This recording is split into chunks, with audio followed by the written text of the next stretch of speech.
In October of 1997, a 15-year-old boy named John Hartman was beaten to death on the streets of Fairbanks, Alaska. 4 young men, 3 of them Athabascan Indians, were convicted of his murder. Yet years later, the case remains open and unsolved. Who's responsible? How many killers were out on the streets that night? Was racism to blame for these convictions? I'm your host, Matt Ralston, and this is the story of John Hartman and the Fairbanks 4, case of murder on ice.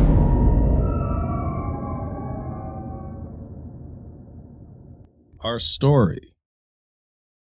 story of carnage and conspiracy begins on Friday, October 10th, 1997. Remember that time? Princess Diana, Tiger Woods is all over the TV. Puff Daddy is popular. Michael Jordan's Chicago Bulls are en route to another championship. In Fairbanks, Alaska, where our story begins, it's 8 degrees Fahrenheit. This is a bit of a cold night. The norm for this day is 16 degrees. But a few months from now, it will be 50 below zero. So this isn't so bad. Downtown is jumping, swarming with people. By Fairbanks standards, that is, meaning you can see a few other people out and about. People walking the streets and hitting the 6 or 7 bars in the vicinity. The Mecca Bar, the Midnight Mine, the Big Eye, where a rush of freezing air fills the room each time the heavy door swings open, and people look at you like you'd better be worth me turning around to see who you are. There's a big wedding downtown, and it's drawn people from all over the interior of Alaska. The McCotter-Jones wedding. A beautiful couple whose reception will become infamous. Audrey McCotter and Vernon Jones had village ties. The village, singular. This is how Alaskans refer to the hundreds of rural communities which dot the vast expanse of interior Alaska. It's called Synecdoche. I knew that English degree would pay off at some point. The bride had ties to the Eskimo village of Unalakleet, and the groom was from Koyukuk, an Athabascan village many miles west of Fairbanks. Athabascans are an ethnic group of people native to interior Alaska, Indians. This wedding will draw many from these rural enclaves to the big city of Fairbanks. Friends, family, and some who are definitely neither, and just looking for a place to get fucked up. See, it's permanent fun dividend time. For those who don't know, the permanent fund is an allotment of funds issued to every man, woman, and child in the state of Alaska every year. It's a dividend of the state's yearly oil revenue, and it comes in the mail in early to mid-October. A nice check. Many residents had received these checks only days prior to this night. And that means that a lot of people are walking around with, this year, $1,296 in their pockets. Nobody had debit cards, so most people just cashed their checks and stuffed that money into their pockets. And they were living it up tonight, emboldened by this huge surge of cash. Now, this money can come in handy if you need to pay for a few cords of firewood or some studded tires. But it can also lead to drunkenness and shakedowns, people getting rolled on the street, the perps realizing that people, especially those treating themselves to a night out downtown, might have a pocket full of bills. By the end of the night, there will have been much debauchery, a happily married couple. And at 2:45 a.m., John Hartman, a 15-year-old boy, will be found laying on the sidewalk, beaten so badly that he'll die from his injuries in the hospital the following day. Stomped to death, and his lifeless body reportedly sexually assaulted. A horrific crime which shook the small community of Fairbanks. 4 men, 3 of them Native Alaskans, Indians, would be charged with his murder. 2 of them confessed to punching, kicking, stomping the victim. Yet as the case developed, many in the Native community saw signs that these guys had been railroaded. See, also out and about that night were 2 other crews of guys, with 8 murder convictions among them. Kicking a cab driver nearly to death in the woods, slitting his throat, hacking a woman to death with a hammer, that kind of thing. And there was also the victim, John Hartman's buddy, named Chris Stone, who says he didn't see anything. A drug addict who would go on to be convicted of sex crimes. A guy whose story never made sense. The last person on record to have ever seen his friend, John Hartman. His friend who was found nearly dead, wearing Chris Stone's pants for some reason. A guy who is, to put it bluntly, not trustworthy.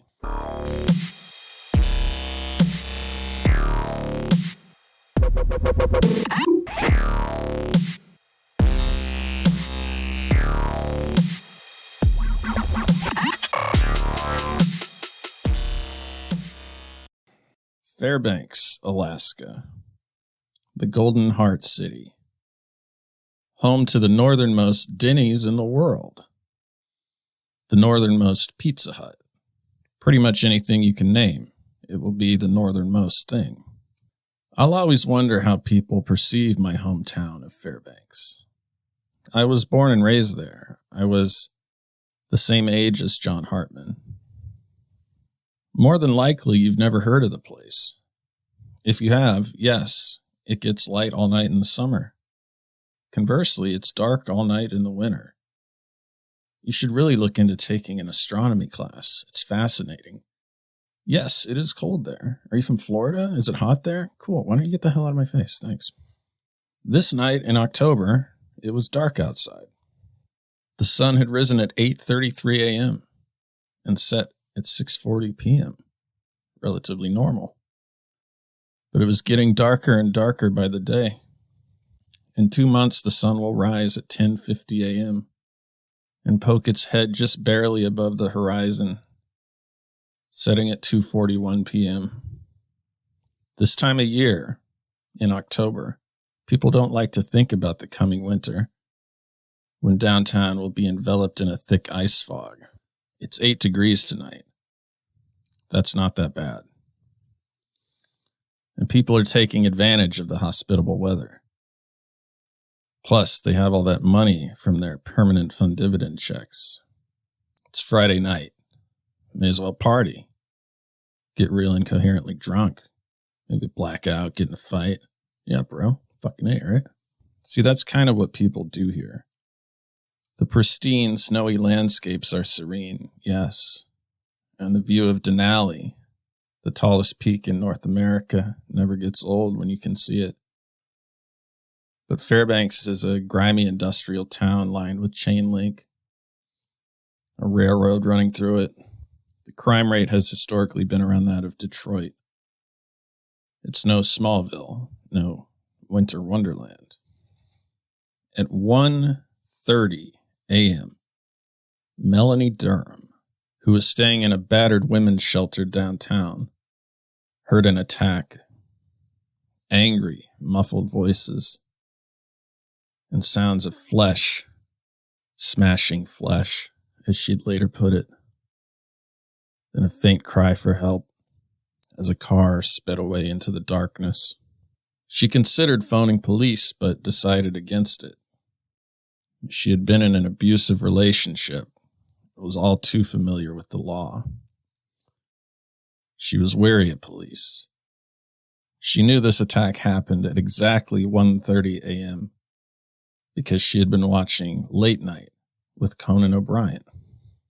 The musical guest that night was David Bowie, and he was performing something from the Earthling album. Melanie wasn't a big Bowie fan, leaning more toward butt rock, so when he took the stage on the broadcast at exactly 1:30 a.m., she walked out onto the balcony to have a cigarette, and that's when she heard that series of hard blows, the sounds of flesh smashing flesh. This is Sean Kelly. He's John Hartman's older brother, describing the last time he saw his brother alive. I heard my mom cry, you know what I mean? And it was a particular sound to it that just broke my heart. See, the footprints.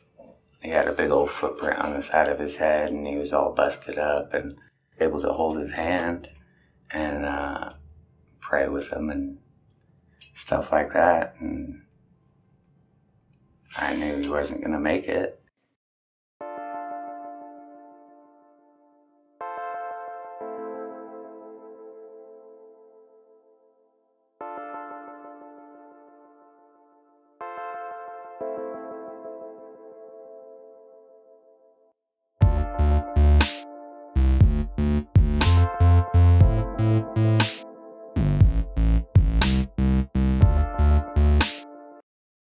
Four young men, well, technically 3 men and a 17-year-old, will eventually be charged with his murder, robbery, and sexual assault. Their names are George Freese, Eugene Vent, Kevin Pease, and Marvin Roberts. Collectively, they'll come to be known as the Fairbanks Four. This is Father Scott Fisher. He's the Reverend at St. Matthew's Episcopal Church. He officiated the wedding that night. He did not, however, attend the reception, which is where the Fairbanks Four were identified by an eyewitness as beating a guy up and speeding away. Hello? Hey, I was looking for Father Scott. Yeah. Is this he? Yes, it is better. You're from Fairbanks? Yeah, Do you know where St. Matthew's Church is on First Avenue? I do.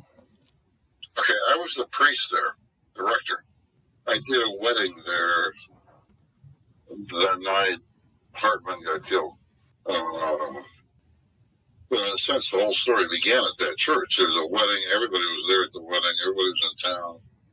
And I remember wandering through the church after everybody left. And I remember standing outside the church. And there was just, this will sound funny, there was just a vibration. It felt like something was going to happen in town that night. And it did. The church was filled. The whole town was throbbing. Everybody was excited. Everybody was in town, the wedding, etc. And I remember, as I caught my breath after the service before I went back in to pick stuff up, I remember standing there going, because you could feel the vibration. Just everybody was in town because it was PFD time. And there was just so much excitement. And there are other moments like that. But I remember thinking, boy, there's just a sense here. Something's going to happen tonight. I remember that sense. And it's not Disneyland. It's real life up there. You can't hide. So often when discussing these unthinkable instances of brutal, pointless murder, the killer gets all the attention. Everybody knows Ted Bundy. Not that many people know the names of his victims. And John Hartman should not be lost in this crazy case. The case of his murder. And he hasn't been. As the saga of the Fairbanks Four created divides in the community of Fairbanks, respect was always paid to this victim. Those who thought the Fairbanks Four were innocent or thought they were guilty just wanted justice for him. And Native activists made it a point to honor him, even when fighting to free the 4 men convicted of his murder. John Hartman was, by all accounts, a good kid who made friends easily and loved animals. He was from a broken home, often left to survive on his own, roaming around town, crashing with friends when he didn't feel like he could go back. He was on the skinny side, white, pale, handsome with straight brown hair. He had girlfriends. He played 3 years of junior football. His dream was to get a football scholarship to attend Michigan State University and study to become a veterinarian. He was in the process of forming a band with some friends to be called the Sentinels, and that is a great band name. So he was saving up money to buy a bass guitar. He volunteered his time to run errands and do grunt work to set up the starting line for the Yukon Quest, an 1,100-mile sled dog race that begins in Fairbanks and ends in Whitehorse, Canada. A memorial was held for him at Cheap Charlie's, a local bar following his death, to help his family pay for funeral and hospitalization costs. John died on October 12, 1997, aged 15, in the intensive care unit of the Fairbanks Memorial Hospital. John had been kind of spinning his wheels at this point in his life. He had stopped short of graduating from junior high, missing 1 credit. He was currently out of school for his freshman year and enrolled in a correspondence class to make up the credit, with the aim of attending West Valley High School after the winter break. Also, as is common in Fairbanks, a place without a lot of opportunity or any community centers to speak of, John appeared to be falling in with the wrong crowd. On Friday, October 10th, 1997, John went to the McDonald's across the street from West Valley High School to meet his girlfriend, who was attending the school and was on her lunch break. The couple were joined by John's friend, Chris Stone. Chris Stone is a douchebag. He's that kid you don't want your kid to become friends with. Chris was big for his age, maybe 6 foot, 200 pounds. He was white. He lived in a trailer park. He was in tune with the counterculture, maybe sporting some oversized Jinkos, a sideways cap, a type of look that says, yeah, I might steal your copier toner. He was, for the time being, along with John Hartman's girlfriend, a student at West Valley High School, as was I. Chris Stone later said in court that he had smoked some meth prior to going to McDonald's to meet John Hartman and his girlfriend, who I'm sure was just thrilled with his presence. I didn't even know meth was a thing in Fairbanks back then, but Chris Stone had a lot of connections, good and bad, one of which had led him to recently be jumped, badly beaten, and hospitalized, much like his friend would be later this evening. John Hartman and Chris Stone, who, like usual, was skipping school, went to the public library across town and then to a pull-tab parlor called Lucky Aces, where John Hartman's mom worked. Pull-tabs, for those who don't know, are a major fixture in Fairbanks. They're like scratch tickets, but you don't scratch them. You pop a paper tab off of a little card to see if you've won something. They offer relatively small jackpots, but you tend to win menial sums quite often. So this keeps people sitting there, pulling on them, one after another, after another, after another, after another. She gave her son $10 for food, a crisp $10 bill. The pair then went to the Bentley Mall. Now this is cheekily referred to as the Bentley Hall, due to its floor design, which is that of a short, wide-open pathway, and also due to the sparsity of stores. Then they went to a different McDonald's, which was near the mall, and back across town to meet a friend at Noah's Rainbow Inn. Noah's Rainbow Inn is a disgusting, seedy motel full of syringes, convicts, and hookers. It's no place for a 15-year-old. It has 1 review on Yelp. I spent a summer living in what is now the College Inn, except it was called Noah's Rainbow Inn back then. The day I moved out, my next-door neighbor was shot by his upstairs neighbor who was cleaning a loaded pistol. Big one, too, like a .45. I'm sure it's better now. 3 stars. Noah's Rainbow Inn is about 4 miles from where John Hartman was found lying unconscious with his head stomped in. clear on the other side of town. John Hartman and Chris Stone arrived there at about 5 p.m., where their 17-year-old friend named E.J. Stevens was babysitting a toddler and a 5-year-old. Interesting choice for a babysitter. A 17-year-old kid with meth-smoking cohorts, but then again, the father of these children didn't always make great decisions. He'd later be locked up in jail, along with the Fairbanks Four. Totally unrelated case. Chris Stone, being a shady prick and all, promptly stole a bottle of Wellbutrin from the father. This is an antidepressant. He got it out of the bathroom and testified that he took between 8 and 10 of these pills, and that John Hartman took several, but not as many. Nothing was more important than treating my depression. And with once daily Wellbutrin XL, I feel like me again. And I have to say it's nice that there's a low risk of sexual side effects. Wellbutrin XL effectively treats depression with a low risk of sexual side effects. It feels great to enjoy being around people again. Wellbutrin XL is not for everyone. There is a risk of seizure when taking Wellbutrin XL. This risk can increase, so don't use if you've had a seizure or eating disorder or if you abruptly stop using it. It doesn't say if it mixes well with meth. Another friend named Trent Moeller, John Hartman's best friend and expectant future bandmate in the Sentinels, arrived with a box of wine. Not long after, he witnessed John Hartman having a seizure. This friend, Trent Moeller, gave the following account in an interview many years later. As soon as we got in there and we saw John, and he was sitting in a chair, no more than 15 to 20 seconds after we got in there, he hit the ground and started going into convulsions. He was banging his head on the door, and John was just sitting there with Chris and EJ, just dazed, just like he was a robot, and they were controlling his body. Every time I'd ask him, hey man, you want to come with us? He'd look up pale-faced and just no, I don't want to go. I just want to sit here. And I was like, okay, well, I can't force him. So me and EJ took off about 10, and that was the last time we ever saw him. And much later, he added this, that Chris Stone had his friend John Hartman on, quote, a drug cocktail. Some kind of mind control drug. A mind control drug? Robots controlling his body? What does this mean exactly? It's a really bizarre statement. I've been told that this crew liked to manufacture drugs in their trailers, so maybe it factors in the way he's phrasing it. But still, mind control. This is something that needs to be noted and explored. See, this issue of control would come up over and over again relating to Chris Stone.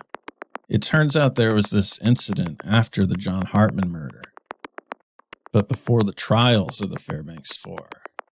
Chris Stone was in a trailer, and he taped a girl's arms together while she was raped by his friend. When authorities questioned him, he told them he was obeying his friend's every command, like as if he was in a trance. Now, this is an actual transcript of his police interview, being read by actors who I need to Venmo, but haven't yet. They were just playing computer, talking. Ira was, we were trying to watch a movie, but we couldn't find it. Okay, so you were just goofing off. Yeah. Okay, and after Mike got there, then what happened? And Mike fooled around. I ended up taping her arms, which is foolish, and they went in a room. They did whatever they did. I've not really the knowledge of what they did. And I went in there after Mike left the room. I cut the tape. Mike came in there and said, oh, by the way, if you find out you have AIDS, don't go telling everyone. It can ruin my reputation. And she started crying and ran out of the house. Okay. What about, let's back up a little bit. You said that you were there and her and Mike were goofing around. You taped her arms. How'd that come about? I don't really remember the whole conversation and stuff, but they were talking kinky stuff, and Mike said, go find some handcuffs. And I looked for handcuffs and found tape. Mike's like, well, here, tape her. Mike was basically treating me like a puppy dog, and he was treating you like a puppy dog? I obeyed his every command for some dumb reason. Obeyed his every command. I don't know the significance of this, if any, to Chris's relationship with John Hartman. But I think it's more than a coincidence. This whole concept. Was Chris Stone manipulating John Hartman? After all, he stole the bottle of Wellbutrin. Did he pressure John to take several of these pills? Or was this whole crew just into some weird shit? I don't know. I do think, and I've not heard it noted, that having a seizure hours before you're physically attacked could lead to some serious medical complications, though. How big a house is this? It's a pretty large trailer. But it's a trailer house, right? Yeah. Trailers can be big, you know? Yeah, but they can only be so wide, right? Right. I mean, no matter what they can only be, 14 feet is usually probably the widest. 16 feet with a tip out. Anyway, up to maybe 20, 22. So we're talking about an area probably a little bigger than this room. No, my trailer is... My wideness in my living room is twice this. Twice as wide, huh? Twice as wide. So your trailer is 24 feet wide? I guess. I never really went and measured it. Okay. And yeah, in that area, there's 5 people there, and you were so engrossed with the computer, you didn't notice that any of these other things were going on? Yes. So that's what you're saying. I love computers. Okay, what about... I felt threatened during that time when you were with her? I didn't know about it. You didn't know about it, huh? No, I didn't seem like she was threatened, but I didn't know what was going on in her mind at the time, too. But, it... Yeah, but there was just... She wasn't all like, ah. Okay, well, you ever been scared, Chris? Yes, I have. I've been scared to death. I was scared when I was in jail. I was scared when I got the hell beat out of me. I was scared when my best friend died. Do you whimper or whine? Yes, I do. Every time? When I'm scared to death, as she puts it, I do. I'm not calm. I'm not just sitting there. I'm looking around my shoulder. I am freaking out. Now, from this portion of the interview, we can tell that Chris Stone is an incorrigible little twat, and definitely a liar, dubiously claiming to have the world's biggest double wide. But there's something else here that will be very important later. Chris, who denied under oath knowing what happened to John Hartman, says he was scared when my friend died. A very reasonable interpretation would be that he saw what happened. Chris wasn't in the hospital when John Hartman died. So why was he scared? I understand being sad, not scared. Yet, this interview was withheld from the defense teams of the Fairbanks 4 by the Fairbanks Police Department. As far as their trials were concerned, he never said this. Further, Chris says that when he is scared to death, he is not calm. He is, in his words, freaking out. Now, minutes after John Hartman was attacked, Chris would make a scene, rushing into a local grocery store, nervous, and definitely freaking out. The way he describes himself as acting when he's scared. A cab driver remembered picking up Chris Stone, John Hartman, and their friend E.J. Stevens at their babysitting rave at Noah's Rainbow Inn. He recorded his arrival at 1:12 a.m. and dropped the boys off at E.J.'s house downtown, near the area of the attack. About a 10-minute drive shortly thereafter, about 8 to 10 minutes before John Hartman would be fatally assaulted. EJ says he offered John Hartman and Chris Stone his house to stay the night, but Chris said he had a place to stay, so the two declined the offer and walked down the street. Now, Chris Stone says that him and John Hartman parted ways, but EJ Stevens' mother remembers this very differently, stating that the two walked together toward the site of the murder. Something happened with Chris. Chris knows. I know he knows more, she would later say. So a witness says they were together, and according to the cab driver, he dropped them off together right before the beating. Granted the thin time frame, it would seem highly unlikely that Chris Stone knows nothing about what happened, but he's never said a word through his pierced lip. But nobody officially claimed to see John Hartman for the next hour and a half. He was discovered by a passing motorist on the ground, barely alive at 2:50 a.m. He was lying there for 1 hour and 20 minutes, faintly crying for help. Despite this, the woman who heard his attack at the women's shelter never called the police, never checked it out. She did tell her supervisor about it. A call was never made. Nothing happened. Why? What is wrong with this woman, you might ask? I don't know. A passing car saw John Hartman on the sidewalk, next to a sizable amount of blood. They thought about stopping, but figured whoever did this could still be out there. They rushed home and called the police. Man down! That was the language an operator used to note this call at 2:50 in the morning. An ambulance was sent immediately. A local firefighter had been in training to be a paramedic. Given his experience with Fairbanks, he assumed the man down description, as vague as it was, likely was some drunk who just passed out on the street. He arrived in an ambulance within 3 minutes of the call. It was kind of hard to find because the lighting was low and it was dark out, he testified. Once him and his 3-person crew found John Hartman, his body bridging the street and the curb, they tried to get his attention, but he didn't react to their questions and shouts. He was out cold, barely breathing. Now remember, it was 8 degrees outside, so hypothermia was a possibility, but on closer inspection, bruising and bloody indentations were noticed on the kid's head, which rested next to a pool of blood. There was some kind of trauma involved.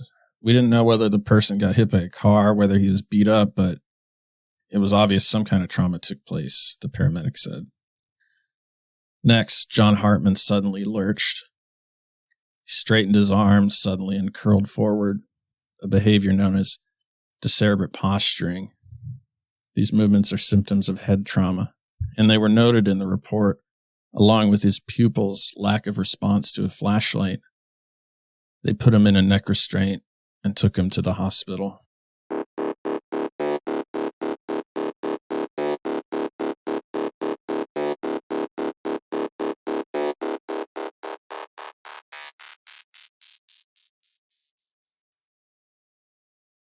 There's a lot of moving parts here.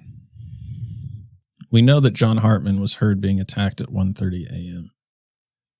And this appears to be undisputed. But why? Couldn't it have been a different beating?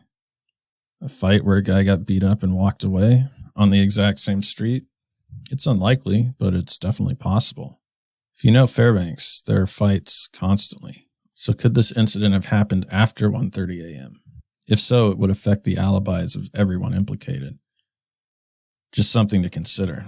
The 4 guys convicted of John Hartman's murder were all out and about downtown that night. Their names again are George Freese, Eugene Vent, Kevin Peace, and Marvin Roberts. It can be difficult to keep track of the 4 of them if you're not familiar with the case. There are all those one-syllable names. For a long time, it confused me too. So, for the purposes of this story, I'm going to pretend they're in a band and assign them some crude archetypes. There's George Freese, the bad boy, age 20. Eugene Vent, the babyface youngster, age 17. Kevin Peace, the white boy, 19. And Marvin Roberts, the frontman, the rock star, also 19. Now, this story is indeed complicated, so much so that I resorted to the rather corny literary device of pretending these guys are in a band. But despite this chaotic chain of events, even the most punishing, dangerous, far-reaching storm has an epicenter, a spark of pressure that kicks things into motion. And this could be George, the bad boy's foot.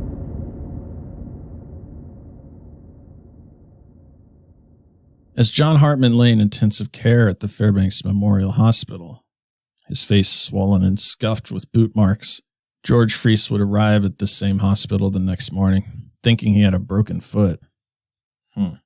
George is a pretty little guy, wiry, about 150 pounds. He's what those in Fairbanks, whether they're white or an Indian like George, simply call a native. He has tan skin, long, straight black hair.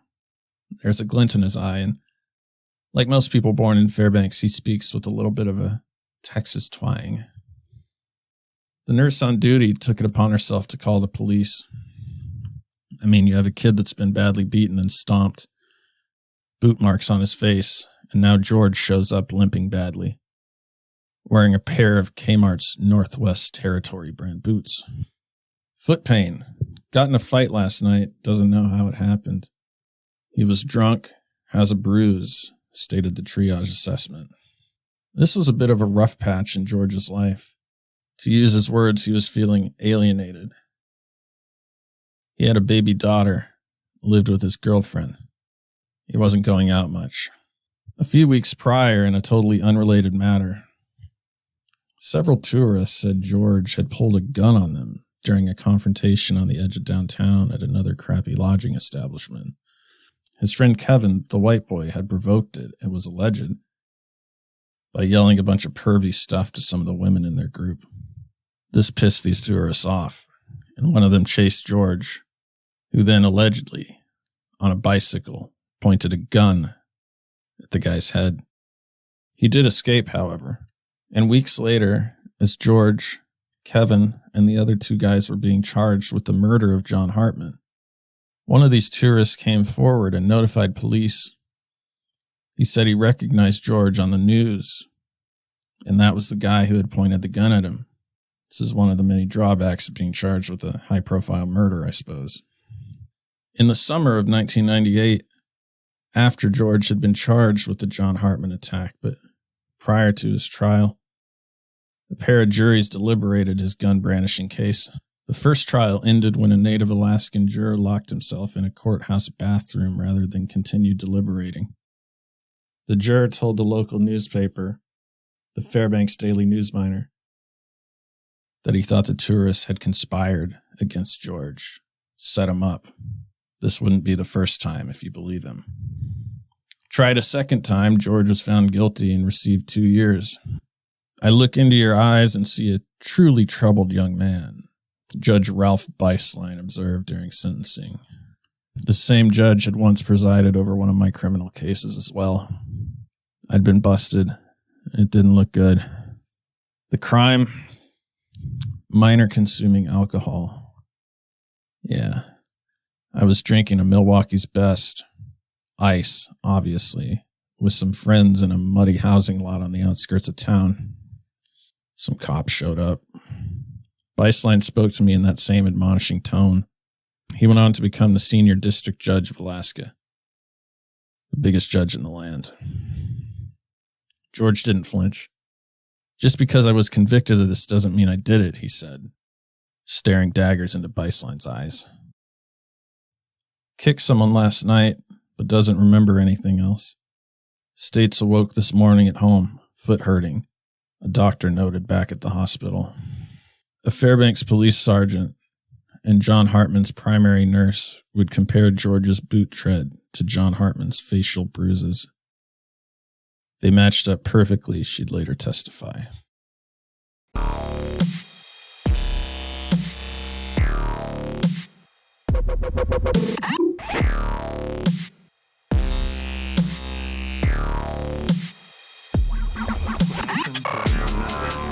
That's just some vague statement that, because I didn't have any details about any kind of motive or whatever. Because you didn't know what your motive was that night, did you? Because there isn't any. I didn't do it. You know that feeling when you suddenly wake up after a long night of pounding beer and Bacardi in a parking lot in 8-degree weather? I hope not. For what seems like a few seconds, you don't know where you are or which direction the door is. Your head is spinning. Did you hit on your friend's mom? Oh my God. What happened to that $100 I had? A few crumpled ones here. God, that feeling sucks. Then you feel your foot throbbing. That sucks even more. You're having a really bad morning already. Your foot really, really hurts. Damn it. I think it's broken. You have to go to the hospital. George says he doesn't remember that entire night that he was blacked out. It went as follows, as it's been pieced together by himself and corroborated by those who were in his company or just saw him around that night. George and his friends had all planned on attending the reception of the Jones-McCotter wedding, the place to be that night. the only place to be, at the Eagles Hall, a banquet club downtown. Before setting out for the reception, he and several friends had played Up and Down the River in his apartment. This is a card game where you take a card and you guess if the next card is higher or lower in number than that card. And if you're wrong, you take a drink. Then you guess the suit. And if you're wrong, you take a drink. And then it keeps going. I don't know. It doesn't really matter. You're just going to be taking an awful lot of drinks. A friend in the group later told police that the 5 involved drank 2 full cases of beer in about 2 hours before continuing on to the wedding reception. That's 9.5 beers per person if you're doing the math. The 150-pound George then drinks 2 or 3 shots of Bacardi. Between 1:20 and 1:30 a.m., the time when John Hartman was attacked, George and his friends began the 20 or so minute walk to the reception hall. They stopped at a friend's house to warm up from the 8-degree weather. The reception hall is a few blocks from where John Hartman was found, lying on the icy pavement. George says he blacked out immediately after leaving his house, remembering next to nothing the entire night. A zombie, present in body, not in spirit. At 2 a.m., the group arrive at the reception, and George drinks some more Bacardi with a group of people in the parking lot. George's friend goes into the Eagles Hall and comes out an hour later and finds George still boozing it up in the parking lot. George and his 3 friends then walk to the Elbow Room bar, where George is kicked out for being too drunk. A difficult accomplishment in this particular establishment, but keep in mind that George is underage.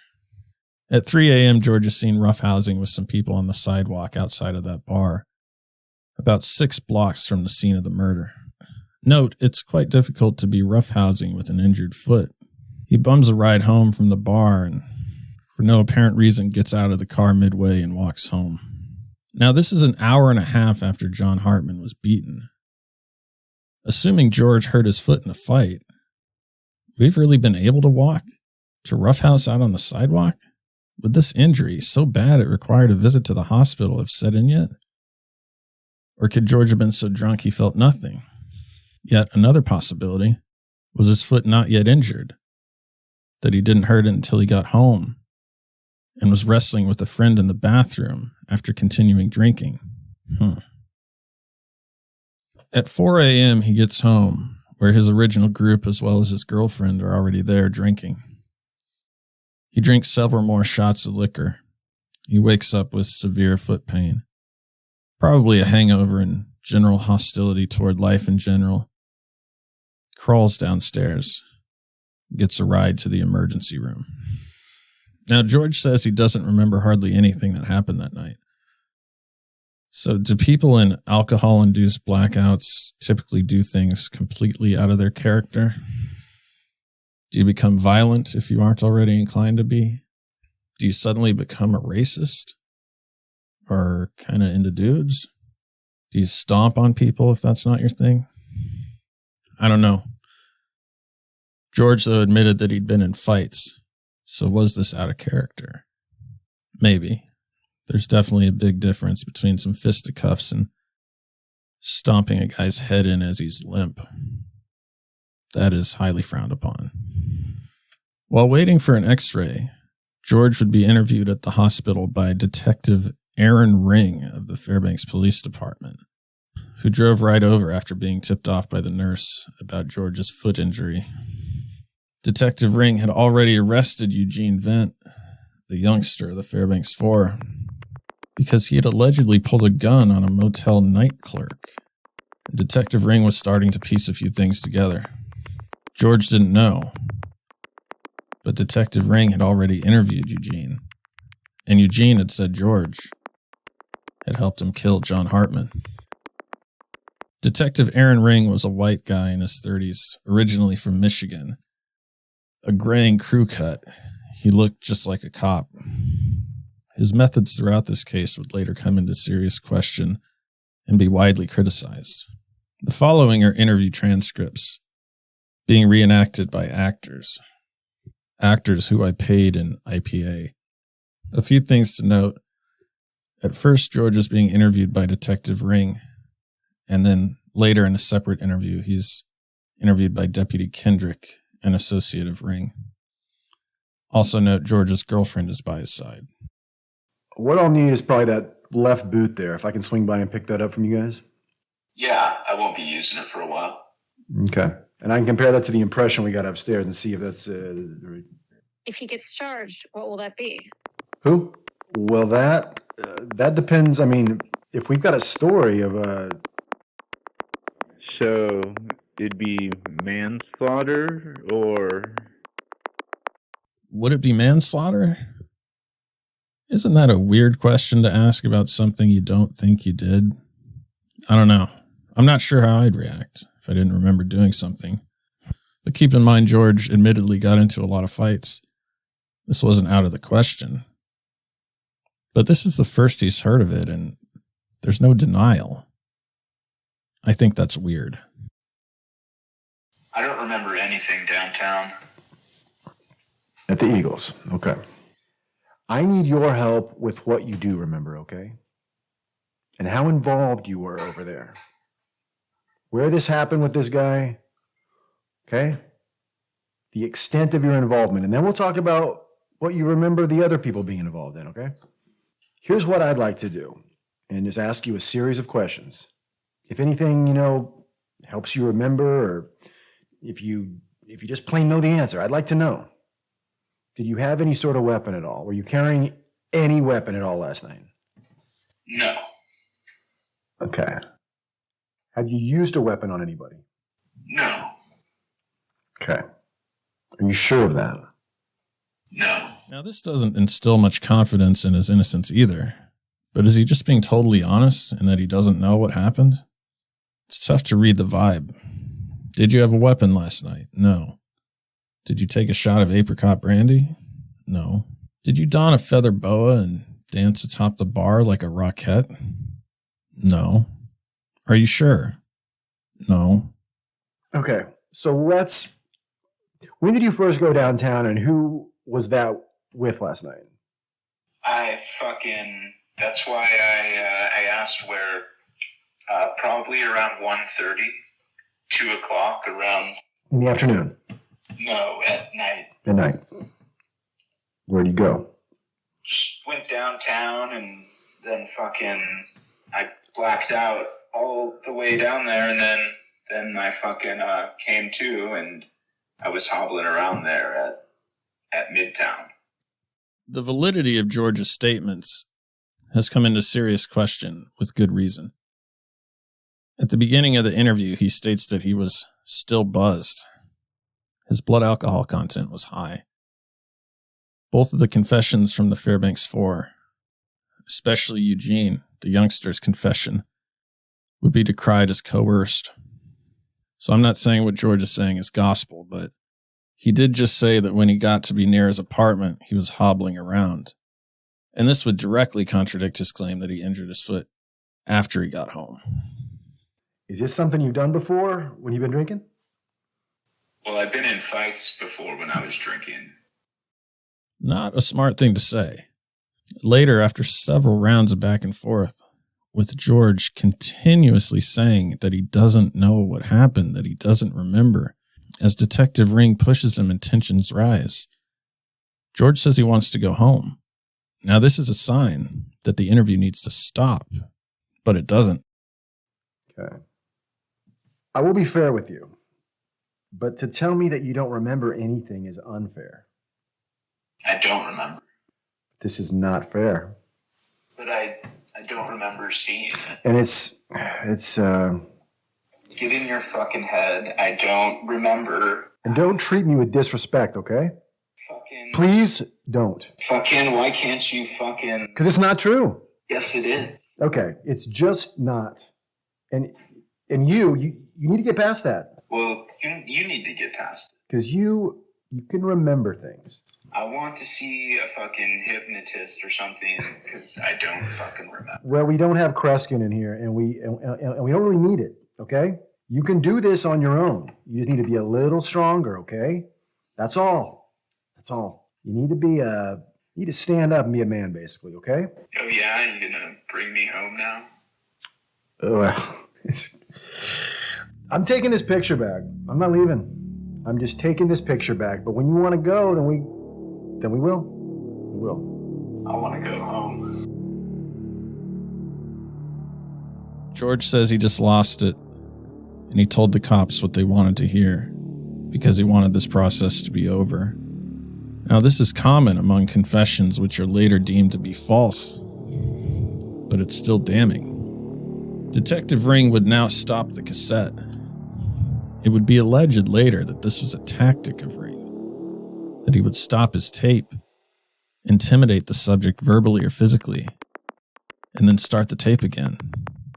He does seem to run out of tape at a rate that would exceed the length of the interviews on the tape. This portion of the interrogation takes place later with Deputy Kendrick. And so, what? At what point did you hurt your foot? Fucking after I kicked him in the face.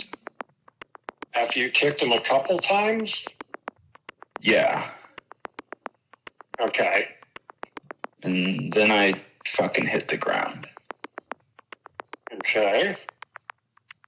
My foot. Okay, all right. Think hard here. How many times did Kevin kick this guy? He must have kicked him a bunch. Guess so. Well, you saw him kicking him. You just kicked him a lot, I guess. Well, how many times would you say a lot? I don't know. More than 5? Yeah. More than 5. Okay. Was he stomping on him, or was he kicking him in the with? I don't know. I wasn't really paying attention to him. My foot was hurting. Okay. Was you hurt your foot at that point? Yeah. Okay. All right. What was Eugene doing at that point? I don't really fucking remember. I was really paying attention because my fucking foot was hurting. Thought it was broke. But before you hurt your foot, Kevin's around him, Eugene's around him, and you're around him. Is that correct? I don't know. That's right? We just got out and Kevin started it and fucking we just got out, kicked him a couple times and fucking took off. Okay. So Kevin started it? Yeah. Okay. Where was Kevin seated in the car? I don't remember. Okay. Was he in the front or in the back? I don't remember. Okay. Where were you sitting in the car? The back. You were in the back. Okay. And who was driving the car? Don't know. Okay. All right. George wasn't the only one who had a rough night. Take Eugene Vent, the youngster. 17 years old. He has dark skin, chubby cheeks. His black hair is shaved into a buzz cut. He's reserved and gentle. He was in the thick of things downtown that night, which was spiraling into a huge mess. A motel party gets out of control. Police respond, and Eugene is identified as having pointed a gun at the motel's night clerk. A few partiers get pepper sprayed. Eugene takes off on foot. He was found walking home, where he was slammed to the ground, arrested, and taken to the Fairbanks youth facility, where he'd be interviewed, still drunk, just hours later, in the early morning, by Detective Aaron Ring. Before we continue this story, there's something that should probably be mentioned about Aaron Ring. He had a bad reputation, and he'd been the subject of several complaints of abuse. See, 3 years earlier, in the line of duty, he had killed an unarmed Native Alaskan man named Henry Kettendorf, firing a single shot through his heart in a well-lit parking lot in downtown Fairbanks. Now, Ring was cleared of any wrongdoing, but the Fairbanks Police Department was pressured to review this matter. The results of this review were never released to the public.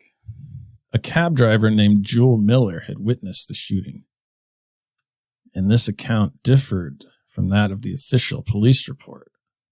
Miller saying, "They didn't make any effort to revive him.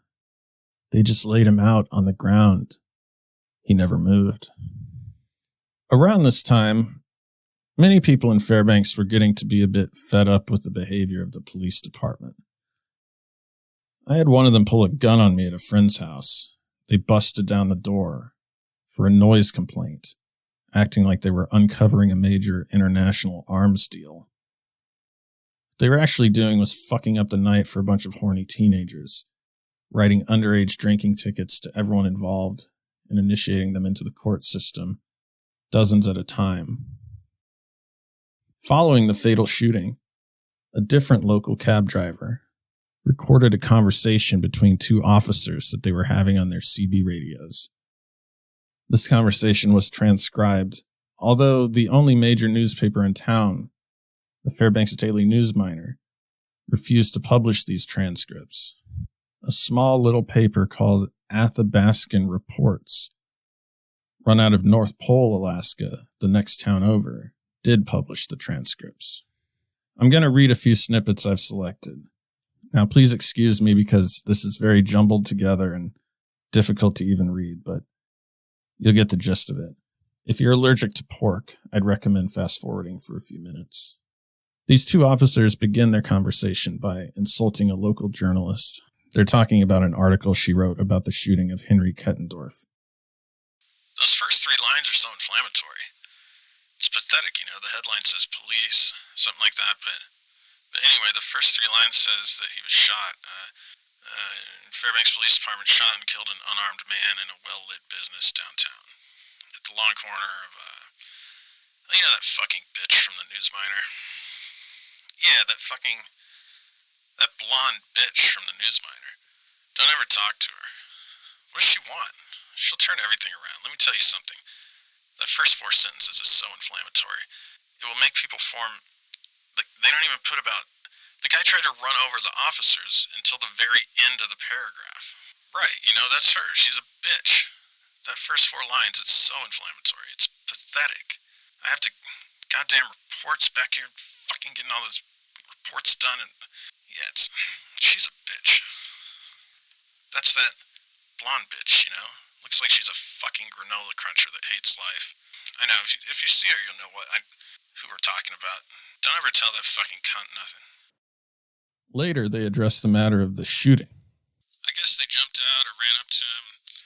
They yelled something at him or whatever, and I guess he tried to run them over or some bullshit. And Ring just popped one cap into the boy. Right through the window. And yeah, this is crazy. The statement is, he looked right at the officer and went, "You fucking shot me, or you shot me, or you fucking shot me." Right. And he looked at him and went, "Yep." And then immediately it was code 5 ambulance, and they're going.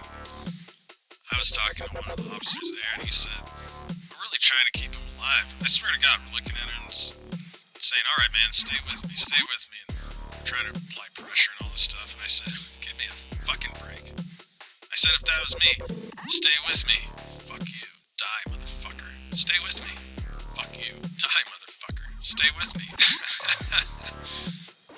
Wow, so they're mocking the death of a person that they killed. Interesting. Now they openly discuss abusing their power in a fascist manner. That cab driver for the Fairbanks cab, her statement in the paper, "Well, I have a different version of what I saw. They pulled him out there and let him lay there they really wanted him." That type of thing. You gotta read the paper. You'll see what I'm saying. That's a Fairbanks cab driver. We should have a war against cabs now. Yeah, these cab drivers start getting a bunch of tickets. They'll get the message. Wow. Things change, and yet things stay the same. We'll get into Eugene Vince's interview with Detective Ring guy who popped a cap into the boy and said, "Yep," along with what went down at the Alaska Motor Inn.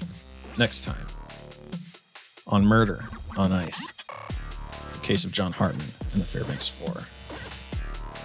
If you have any information on these crimes, contact your local law enforcement or email alaskapodcast@gmail.com. Follow us on Twitter at Murder on Ice, on Instagram at Murder on Ice, and Facebook, Fairbanks Podcast. Follow me on Twitter, the Matt Ralston. Follow me on Instagram, the THE Matt Ralston, MATTRALSTON. Please tell a friend and rate and review on Apple Podcast. It takes about a minute. Thanks, Father Scott Fisher. Arlo Sanders as Chris Stone. Colin Goldman as Lance Dalkey. Garrett Phillips as Deputy Kendrick. Will Lapardis as Detective Aaron Ring. Charles Ralston as George Freese. Music by Arlo Sanders. Written and produced by Matt Ralston.